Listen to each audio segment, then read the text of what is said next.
Ok, o plano é encerrar hoje essa série de mensagens da IBD sobre a unidade da igreja que não deve ser contaminada pela pandemia.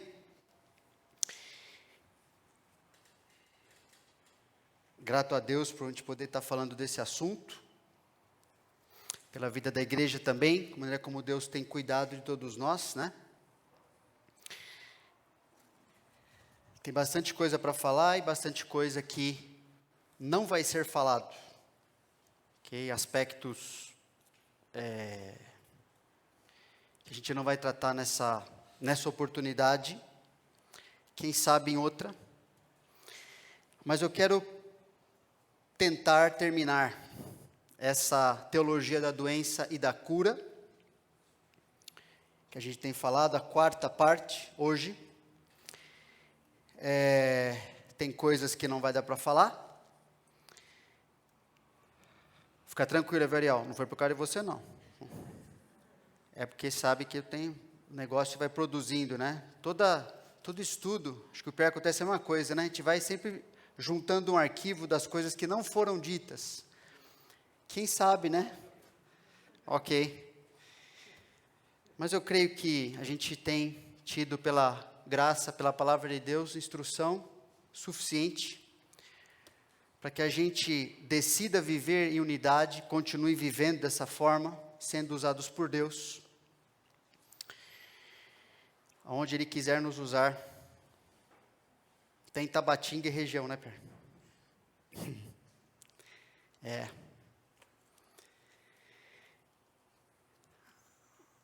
A gente tem visto aspectos que nos ajudam a formar convicções dentro desses assuntos que a gente já viu. E dentro da teologia da doença e da cura, a gente já falou algumas coisas também. Temos que entender que Deus na Bíblia define isso para nós. Define o que significa, como é que a gente vai lidar com essas situações, que muitas vezes são novidades para nós, no tempo histórico, né? A gente vive, mas nunca serão novidades para Deus. A Bíblia é suficiente para lidar com qualquer situação. Elas podem se apresentar com uma carinha diferente, mas elas são, na essência, como qualquer situação tratada na Bíblia, que Deus, situação específica, ok? E ali tem princípios, todos os princípios pelos quais a gente pode viver de maneira agradável a Deus estão ali. E nunca vai ser diferente disso, ok? A palavra é suficiente. Nessa quarta parte, queria que eu falar um pouco sobre essa questão da doença e a vida da igreja entre nós, né, e na sociedade também.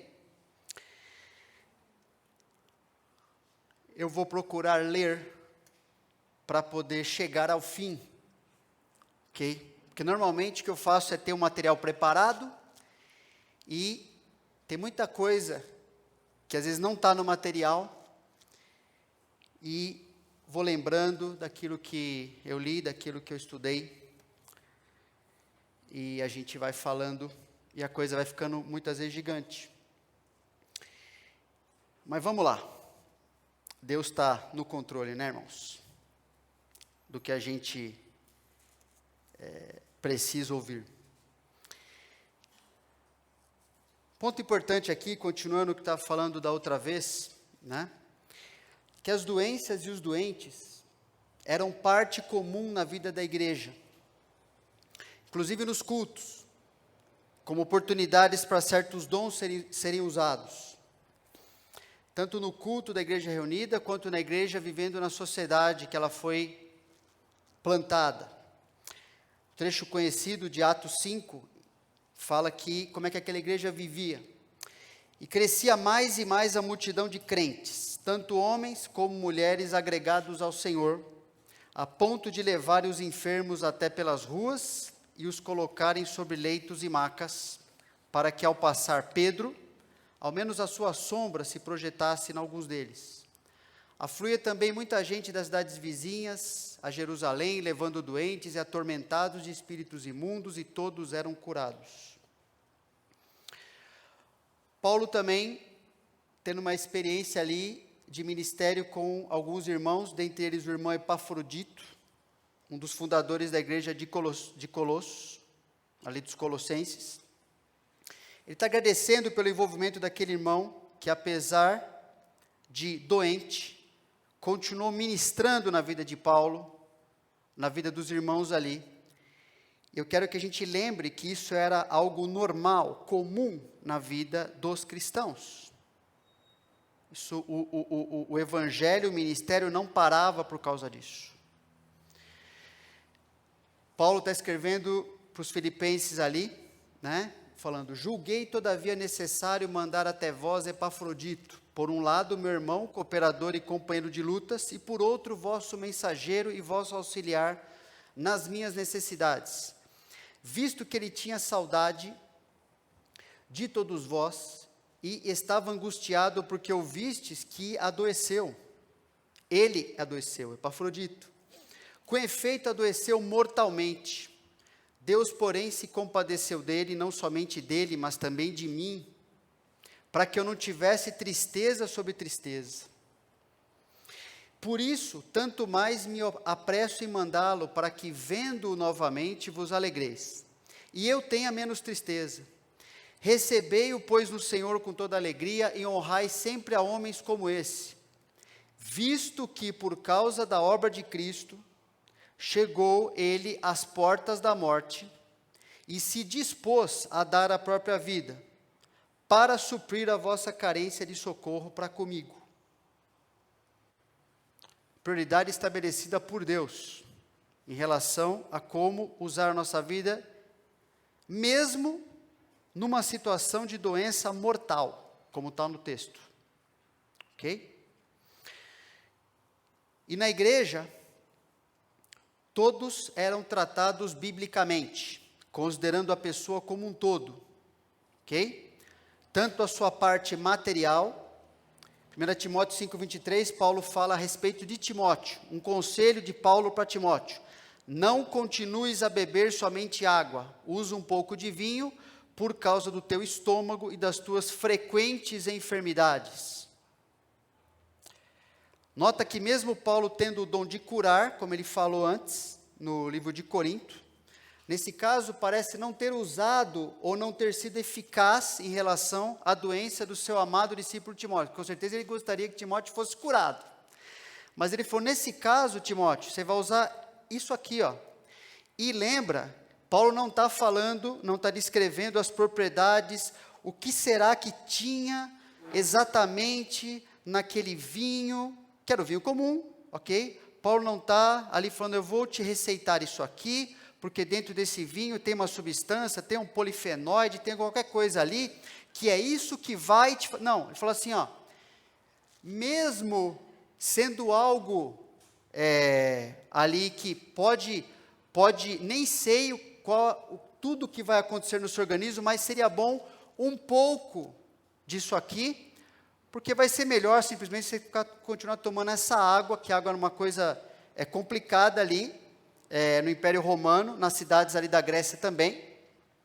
Então, usa um pouco do vinho aqui para você lidar com as suas frequentes enfermidades, ok? Ou seja, nem mesmo sem ter todo o conhecimento daquilo, como eu falei na outra pregação semana passada, o tratamento sempre é algo que é aconselhado, é preferível, sempre algo que Deus incentiva, mesmo não tendo todas as respostas a respeito da eficácia dessa ou daquela substância, ok? Cuidando da parte material, física, né? E também cuidando da parte imaterial, emocional ou espiritual, né? Texto de Tiago: está alguém entre vós sofrendo? Faça oração. Está alguém alegre? Cante louvores. Está alguém entre vós doente? Chame os presbíteros da igreja, e estes façam oração sobre ele, ungindo-o com óleo em nome do Senhor. E a oração da fé salvará o enfermo, e o Senhor o levantará. E se houver cometido pecados, ser-lhe-ão perdoados. Confessai, pois, os vossos pecados uns aos outros, e orai uns pelos outros, para serdes curados. Muito pode por sua eficácia a súplica do justo. E é lógico que aqui, tem todo um contexto, né? Apesar daquele momento, a carta ao Tiago, uma das primeiras cartas escritas no Novo Testamento, ali existia as pessoas com dons de cura, no início da igreja ali, e mesmo assim, no caso, o pastor Tiago aqui não está falando, chama essas pessoas, não, chama os presbíteros da igreja, eles vão orar, tem uma situação específica, muito provavelmente uma situação de disciplina, na qual a pessoa estava sofrendo ali, fisicamente, mas não adiantava procurar os médicos, ela precisava ser restaurada emocionalmente, precisava ser restaurada espiritualmente. Já vimos também na outra vez, semana passada, que essas coisas estão sempre ligadas dentro da vontade de Deus, ok? A doença física e até a morte muitas vezes é causada pela negligência espiritual, pecado não confessado e tratado, né? Na ceia a gente relembra isso sempre, que diz, né, examine-se, pois, o homem a si mesmo, e assim coma do pão e beba do cálice, pois quem come e bebe sem discernir o corpo, come e bebe juízo para si, eis a razão, né, porque há entre vós muitos fracos e doentes, e não poucos que dormem, morrem, ok? Deus muitas vezes, por meio de uma debilidade, seja física ou emocional, está nos curando da nossa autossuficiência, ao nos aperfeiçoar em nossa dependência dele. É o que Paulo experimentou, um grande debate a respeito do que foi exatamente esse espinho na carne, ok? Mas existe uma grande possibilidade de ser algo físico, ok? E Paulo escreve, para que não me ensoberbecesse com a grandeza das revelações, foi-me posto um espinho na carne, mensageiro de Satanás, para me esbofetear, a fim de que eu não me exalte. Por causa disso, 3 vezes pedi ao Senhor que o afastasse de mim. Então ele me disse, a minha graça te basta, porque o poder se aperfeiçoa na fraqueza. De boa vontade, pois, mais me gloriarei nas fraquezas, para que sobre mim repouse o poder de Cristo. Pelo que sinto prazer nas fraquezas, nas injúrias, nas necessidades, nas perseguições, nas angústias, por amor de Cristo, porque quando sou fraco, então é que sou forte. E Paulo nem estava pecando aqui. Deus fez isso para protegê-lo de pecar. Ok? Colocou algo em Paulo ali, permitiu uma certa situação bem desconfortável, incômoda mesmo, a ponto de querer se livrar daquilo, e depois ele entendeu, espera aí, Deus está usando isso para um bem maior na minha vida, que eu preciso mais do que não passar por isso. Quando o cristão enfrenta uma doença, sua necessidade não é limitada à doença em si, mas ampliada por ela, porque Deus está trabalhando em cada aspecto da sua vida. Assim, a solução não é se isolar, mas buscar estar junto daqueles que podem ser usados por Deus, em seus diversos dons e recursos, para suprir as necessidades de cuidado físico, emocional, espiritual, social, ou seja, da maneira como Deus nos fez, como um todo, ok? Por isso, não há espaço para nós vivermos de maneira diferente do que a gente já tem falado pela palavra de Deus. Deus estabelece a necessidade da própria pessoa ser usada por Deus para encorajar os outros, demonstrando por meio do seu testemunho visível e verbal, como o consolo de Deus está funcionando em sua vida, seja numa área física, emocional, espiritual, porque não é só questão da doença. A doença traz mais coisas para lidarmos, não é só coisa física. Ela traz o nosso coração para fora. Ela traz a necessidade de recebermos agora a ministração dos outros e mostrarmos aos outros que estamos fazendo com essa ministração, o que Deus está fazendo em nossa vida de verdade. Como é que aquilo está sendo usado para o nosso maior bem. Qual é o nosso maior bem mesmo? Está em Romanos 8? Sermos igual ao Senhor Jesus. E a doença às vezes é uma ferramenta para nos chamar atenção para certas áreas e recebermos ministério e darmos ministério aos outros, como é que Deus está trabalhando na nossa vida. Ok? Como Paulo escreve aí, Bendito seja o Deus e Pai de nosso Senhor Jesus Cristo, o Pai de misericórdias e Deus de toda consolação. É Ele quem nos conforta em toda a nossa tribulação. Percebe? Não é mudança de situação, não é a cura. É Ele que nos conforta em toda a nossa tribulação, para podermos consolar os que estiverem em qualquer angústia, com a consolação com que nós mesmos somos contemplados por Deus. É fácil você perceber quando a pessoa está recebendo aquela doença, aquela situação difícil, desconfortável, como vindas das mãos de Deus para o seu bem. Por quê? Quando ela está dessa forma, o que ela começa a fazer é ministrar aos outros esse consolo, né? As pessoas vão lá visitar, vai para o hospital, e você sai confortado, você sai animado em andar com o Senhor, porque essa pessoa, ela está devolvendo o ministério para você, ela está agradecendo, ela está mostrando como é que Deus está cuidando daquilo e deixa você tranquilo em relação àquela situação, ok? Sem esse expediente da doença, por exemplo, não haveria esse tipo de possibilidade de ministério. Deus promove isso, ok?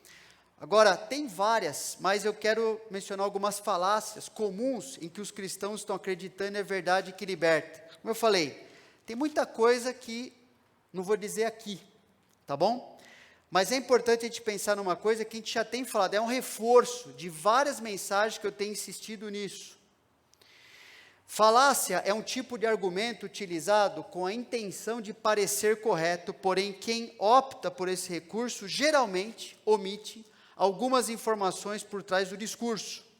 Então, por definição, a falácia se refere a qualquer ideia equivocada ou falsa crença em algo. Isso aí está num dicionário a respeito dessa palavra.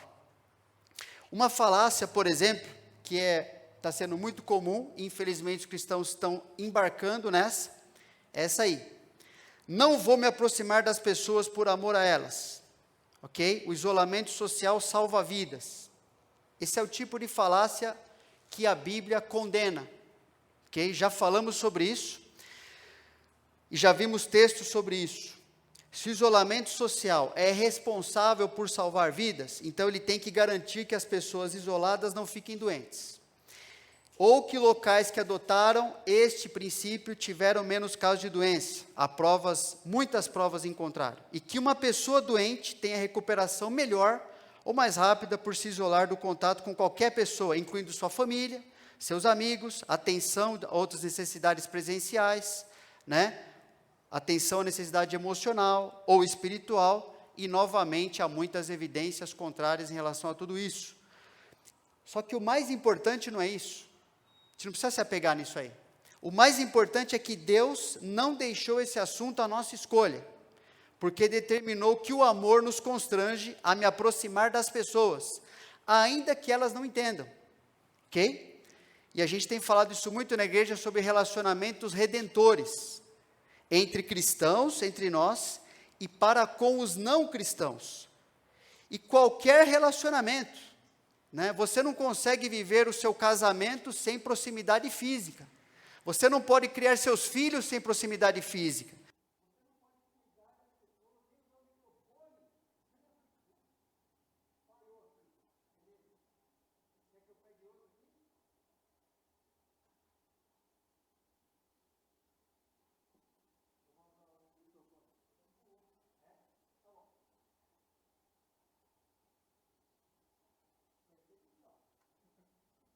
Tentando te catar. Vai encaixando esse daqui, eu só vou tirar a espuminha. Obrigado. De nada.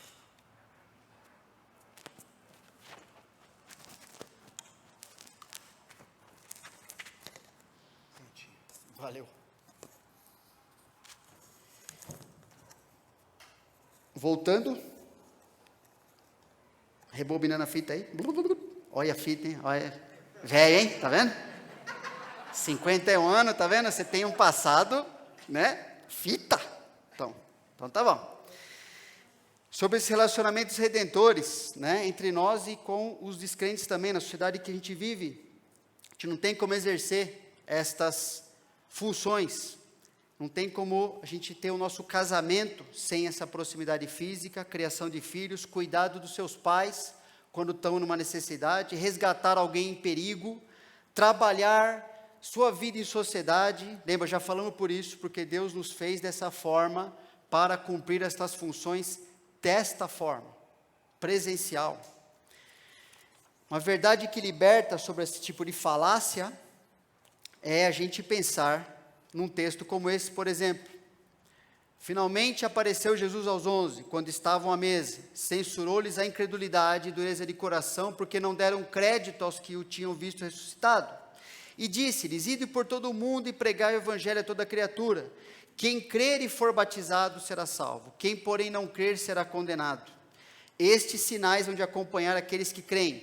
Em meu nome expelirão demônios, falarão novas línguas, pegarão em serpentes, e se alguma coisa mortífera beberem, não lhes fará mal. Se impuserem as mãos sobre os enfermos, eles ficarão curados. Fez parte do ministério de Jesus, ministério dos apóstolos, e a igreja viveu também esse tipo de situação.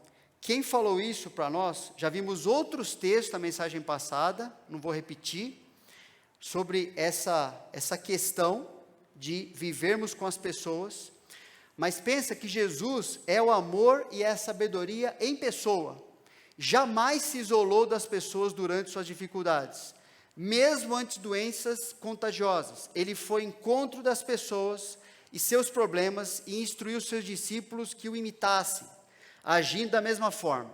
Jesus nunca encorajou os discípulos a tentarem se proteger ou a se isolar numa época de calamidade ou grande sofrimento das pessoas. Ao contrário, toda a teologia bíblica encara tais situações como oportunidades de socorrer o sofredor, que também é um pecador, como forma de Deus ser visto e cumprir seu plano ao ser humano. Essa é a direção bíblica em qualquer área que a gente enfrente, qualquer calamidade. Esse texto aí, que a gente acabou de ler, foi dirigido primeiramente, especialmente aos apóstolos, que experimentaram tais sinais até de forma meio obrigatória ao seu ministério, ok? Esses sinais foram necessários àquela autenticação do ministério apostólico. Já falamos também mensagem para trás aí.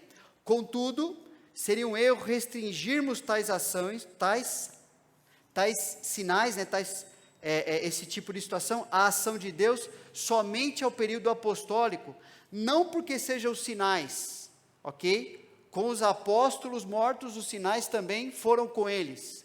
Então Deus não está fazendo, Deus não faz esse tipo de coisa por causa de apóstolos existentes, porque eles não existem mais, seus sinais também não existem.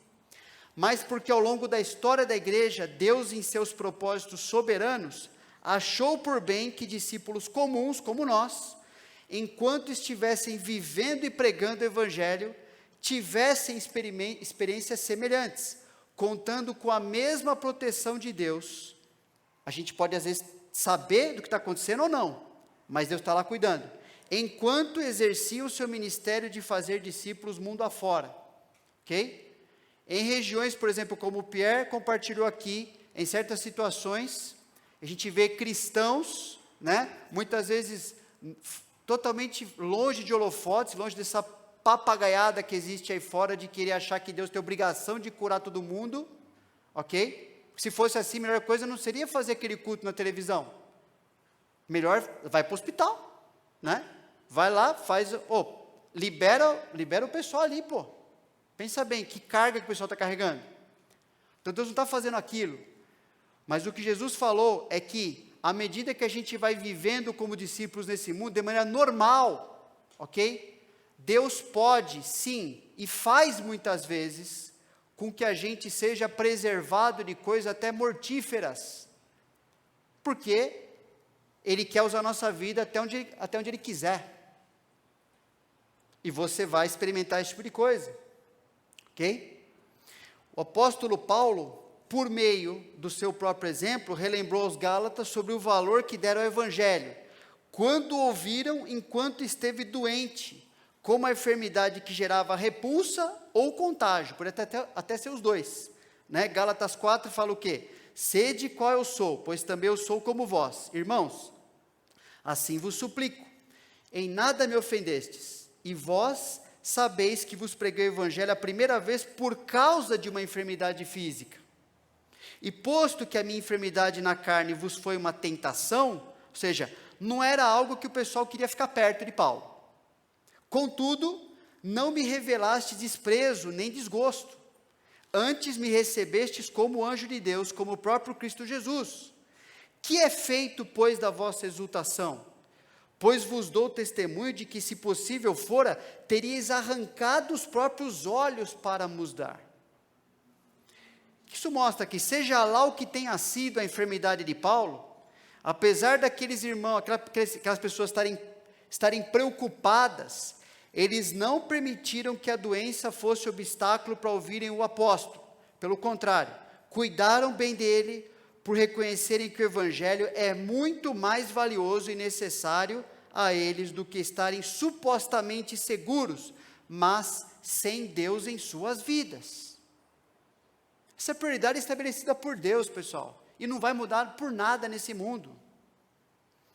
Deus preservará nossa saúde e vida, enquanto for da sua vontade, enquanto Ele determinar que nossa vida serve ao cumprimento da nossa missão, como discípulos em sua missão.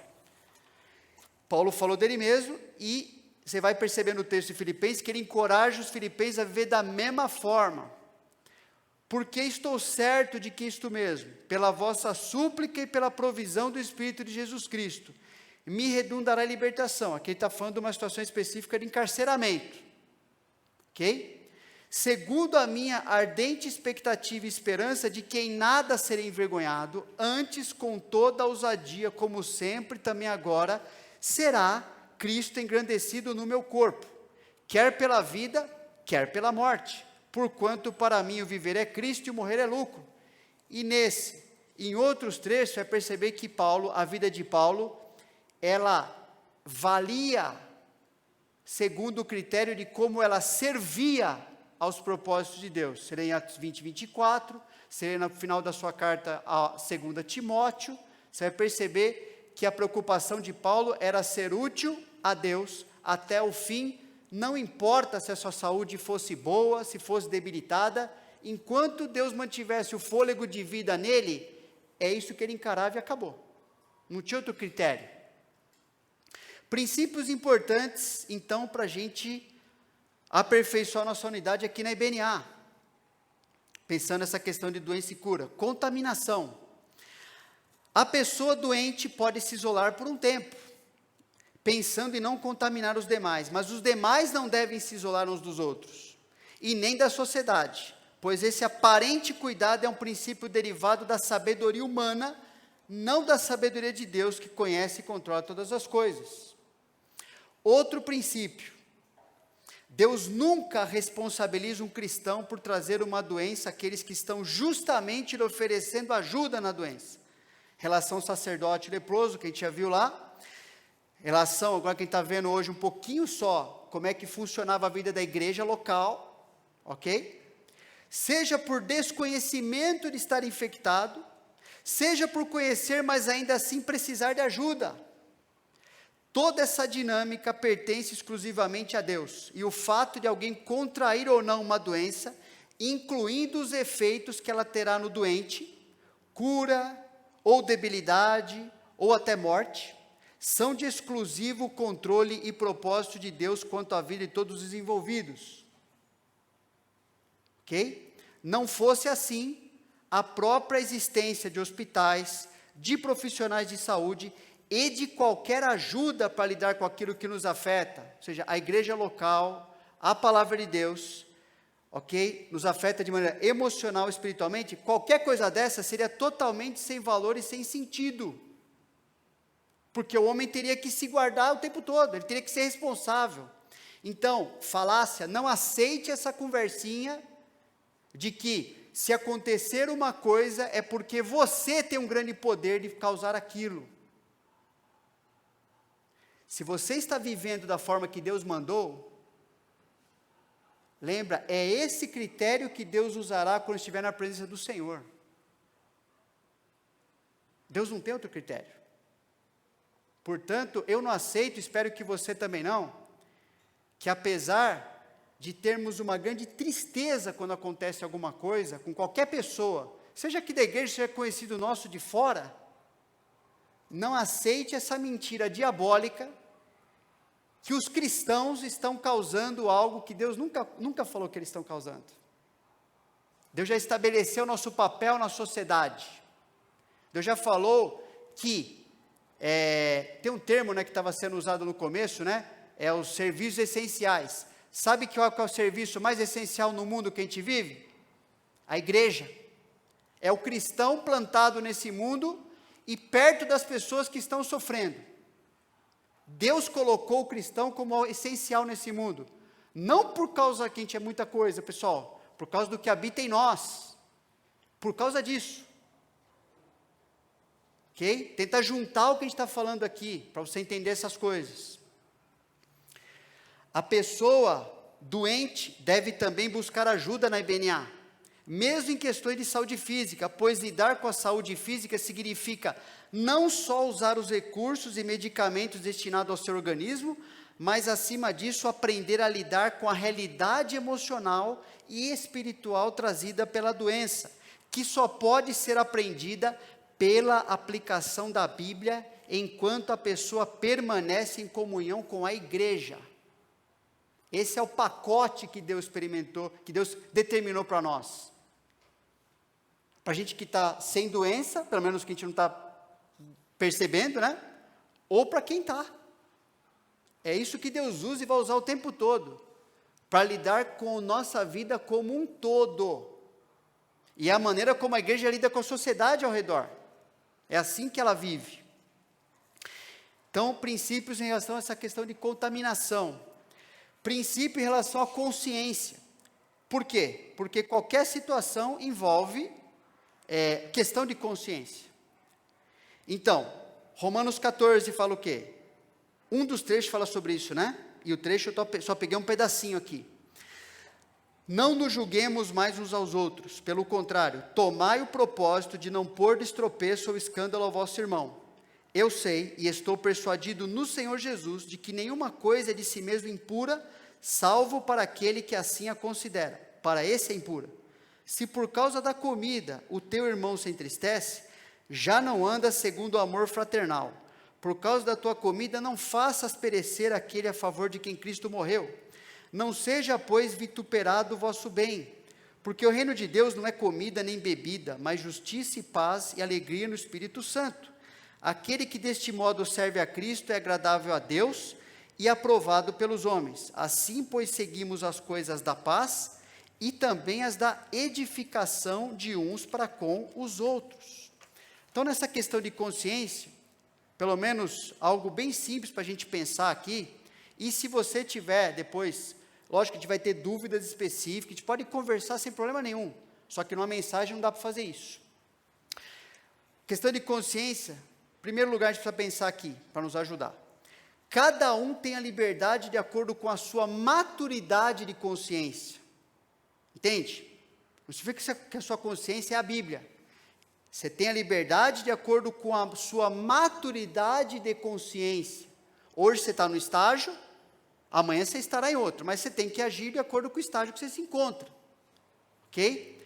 Mas cada um tem a necessidade de ser aperfeiçoado em dois aspectos, pelo menos. Não importa a maturidade que eu tenho hoje, você também tem uma certa maturidade, você tem que agir de acordo com a sua consciência, ok? Em assuntos que a Bíblia não determina, ok? Então, você, mesmo assim, eu também temos a necessidade de sermos aperfeiçoados em dois aspectos. Primeiro, cada um educar sua consciência em direção à liberdade plena. Qual que é a liberdade plena?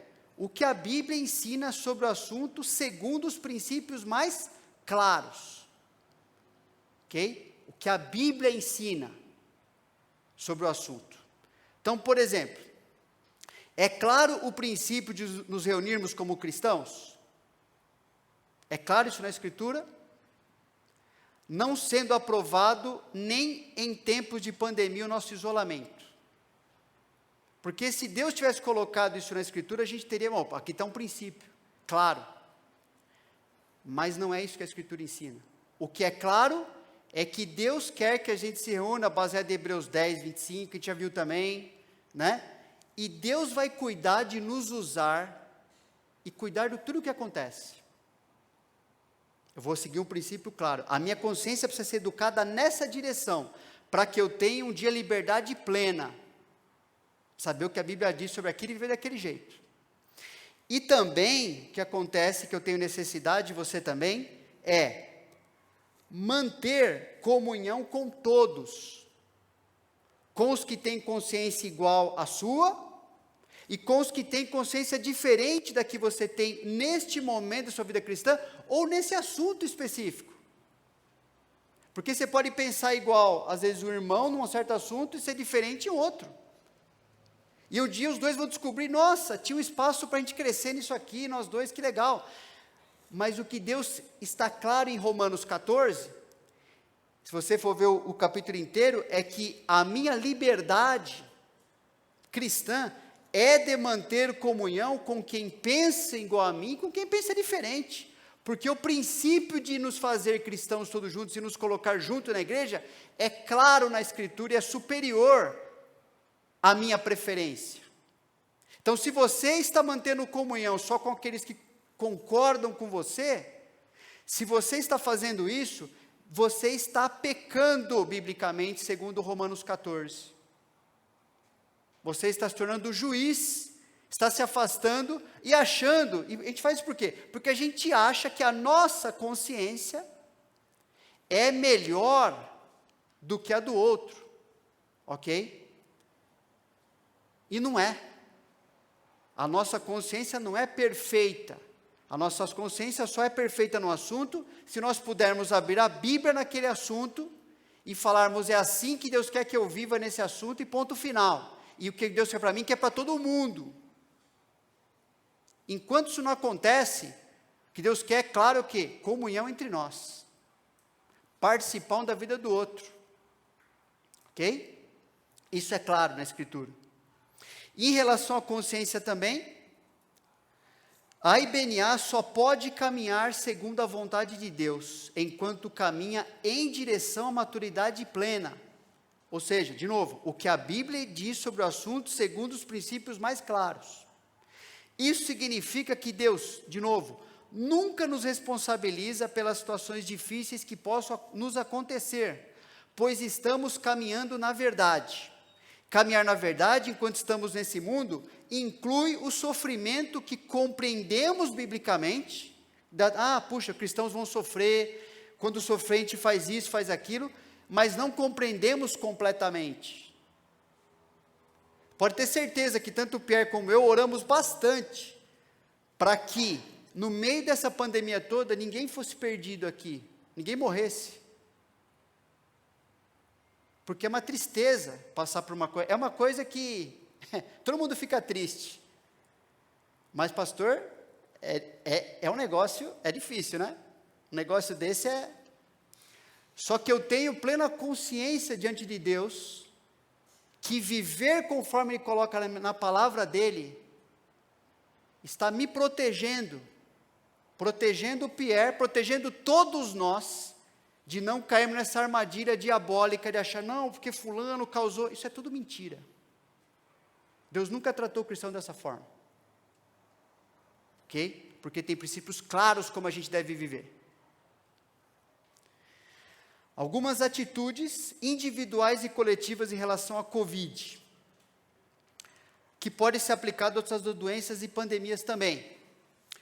Uma atitude que aconteceu e acontece nesse momento, né, é o negacionismo da doença.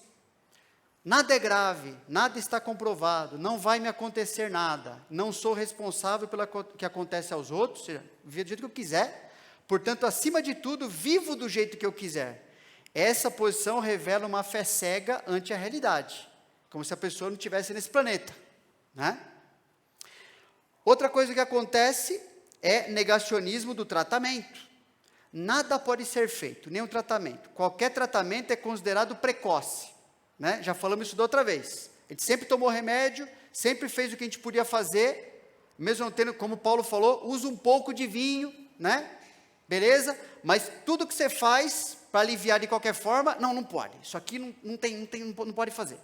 Não vou tomar nenhum remédio que traga qualquer benefício, me comportando de modo contrário ao que fiz perante outras doenças, né? Já vimos vários exemplos na semana passada. Todo medicamento trabalha segundo a relação custo-benefício, não tem como ser diferente.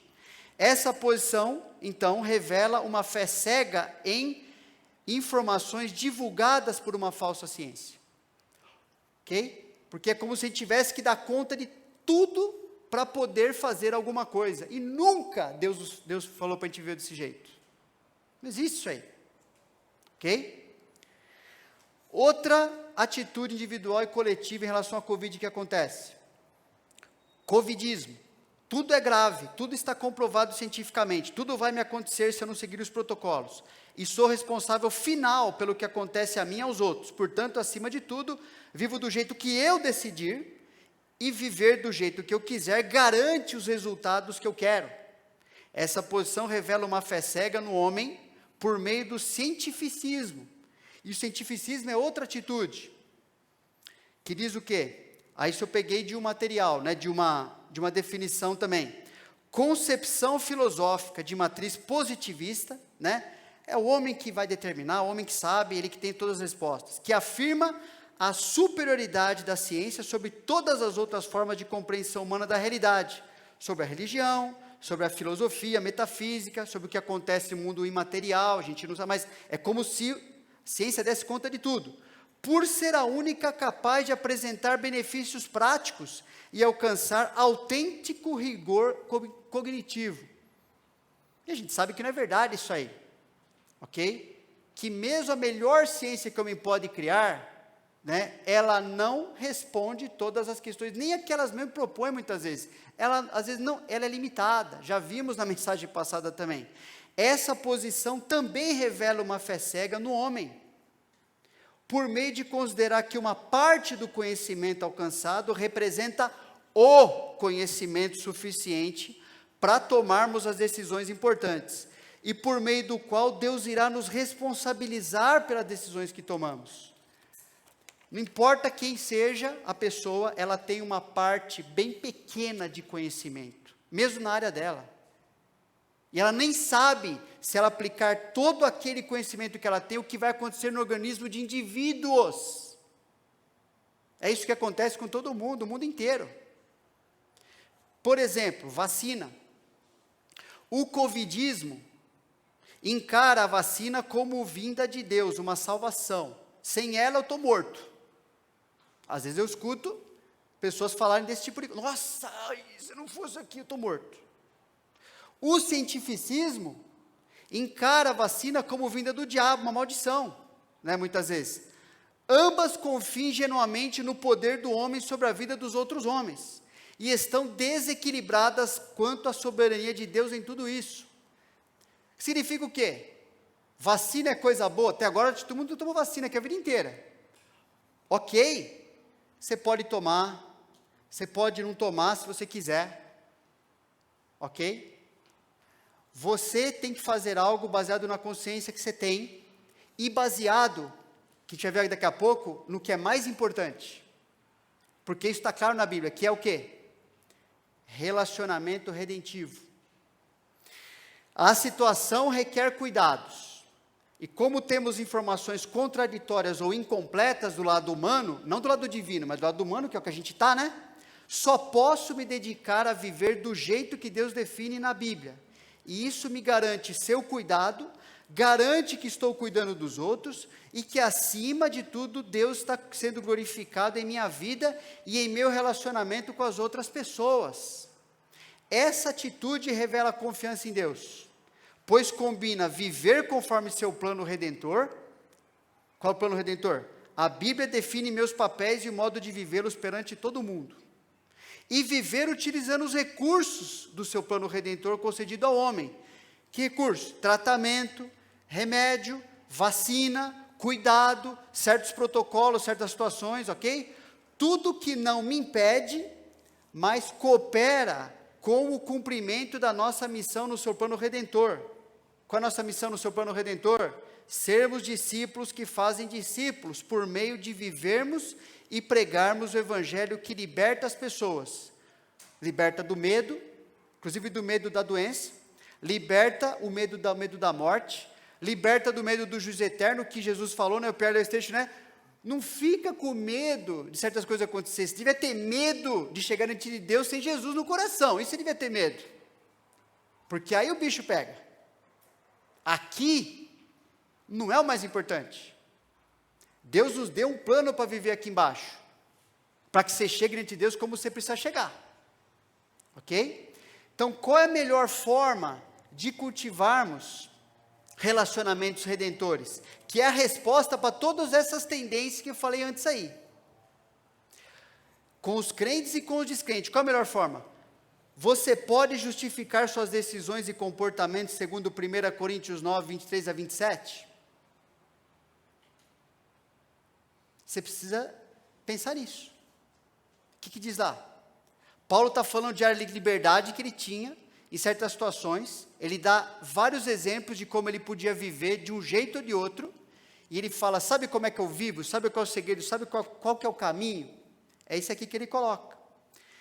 Tudo faço por causa do evangelho, com o fim de me tornar cooperador com ele. Eu vou trabalhar junto, do jeito que o evangelho trabalha, eu vou trabalhar também.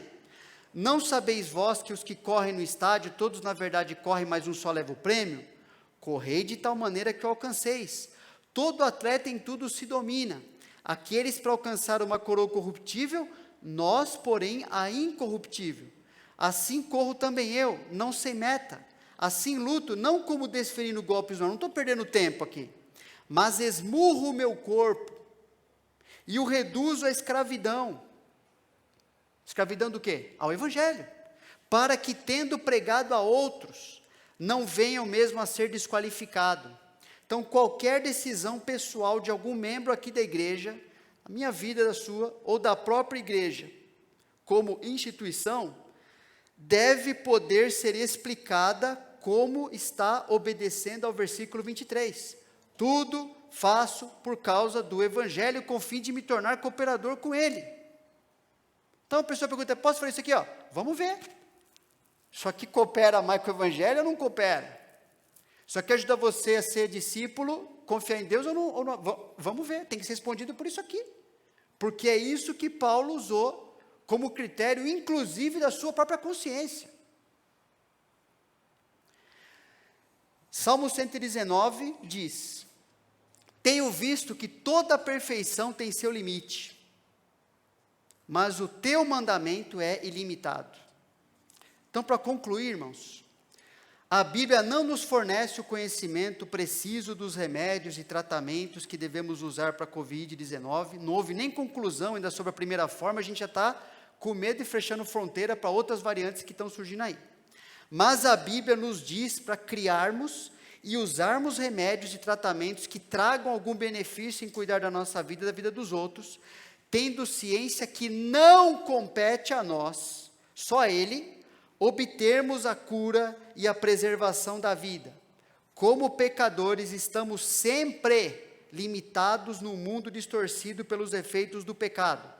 Somos limitados em todo o nosso pensar, em todo o nosso sentir, agir, reagir, enfim, viver, e igualmente em todos os recursos que temos à disposição. Por isso, só temos plena certeza de estarmos lidando corretamente com pessoas e situações, se nossas decisões em nossa vida, nosso pensar, sentir, agir, reagir, cuidar dos outros, etc., nos dirigirem à solução definitiva de Deus em Cristo, que é o Evangelho, e ajudarmos qualquer pessoa nessa mesma direção, pois só há esperança no relacionamento com Deus. Por isso, viver segundo o Evangelho e ajudar os outros a viverem assim, é a única certeza de estarmos enfrentando qualquer coisa da maneira mais correta que podemos nesse mundo. Sempre foi assim, sempre vai ser. E a Bíblia estabelece essas prioridades, né? O espírito firme sustém o homem na sua doença, mas o espírito abatido, quem o poderá suportar? E finalizando, pela graça de Deus, é algo que a gente tem que usar tanto para nós, quanto em relação às pessoas que a gente tem que viver com elas, porque Deus escolheu isso. Por que estás abatida, ó minha alma?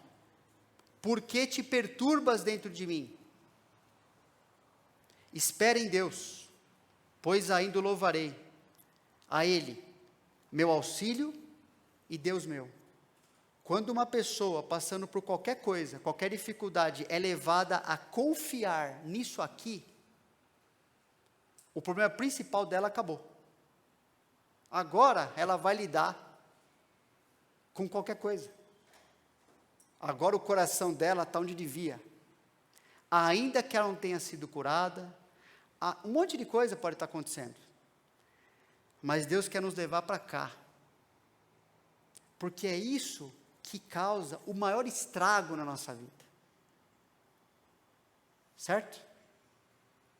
E irmãos, também tenho lutas, dúvidas, principalmente às vezes em como agir em certas situações que envolvem a vida de vocês, e Deus já sabia disso, quando escolheu, pastores imperfeitos, para estarem perfeitamente encaixados dentro da vontade dEle, para que Ele seja exaltado, não nós. Vamos viver uns com os outros, tendo comunhão, nos encorajando, neste caminho claro que Deus quer usar nossas vidas, a igreja nesse mundo, amém? Senhor, te agradecemos, porque o Senhor é nosso Deus, e isso resolve tudo para nós.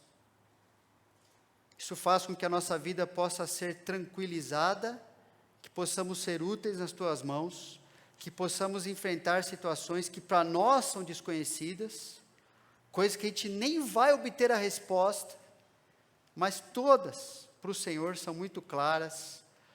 O Senhor nos deu os seus princípios suficientes na Escritura, para que a gente pudesse ter uma vida agradável a Ti, para que a gente pudesse ser usado por Ti, para que a gente pudesse encorajar pessoas a olhar para o Senhor Jesus, sejam cristãos nossos irmãos, sejam não cristãos que ainda precisam Te conhecer, mas o Senhor nos cuida, o Senhor nos protege, o Senhor tem nossa vida nas Tuas mãos definidas.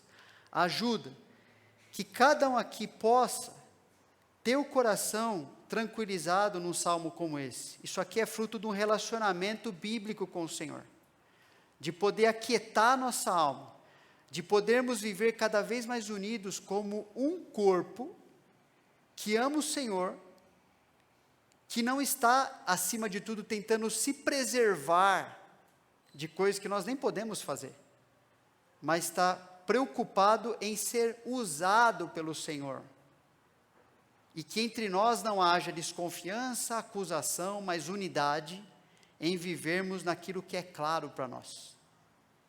Te agradecemos porque o Senhor nos instruiu, o Senhor nos deu Tua palavra, e ela é eterna. Ela foi escrita para a gente lidar, depois de tantos séculos, com o que a gente está lidando agora. E se o Senhor quiser que a gente permaneça nesse mundo, ela vai ser suficiente para lidarmos com coisas ainda que a gente nem imagina que vem por aí. Porque a palavra é do Senhor, que é Deus, o Deus vivo, que sabe, conhece e controla. Como a gente ouviu na primeira mensagem aqui, até o número do fio de cabelo que cai da nossa cabeça. Obrigado, Senhor. Em nome de Jesus. Amém. Agradeço pela paciência, irmãos.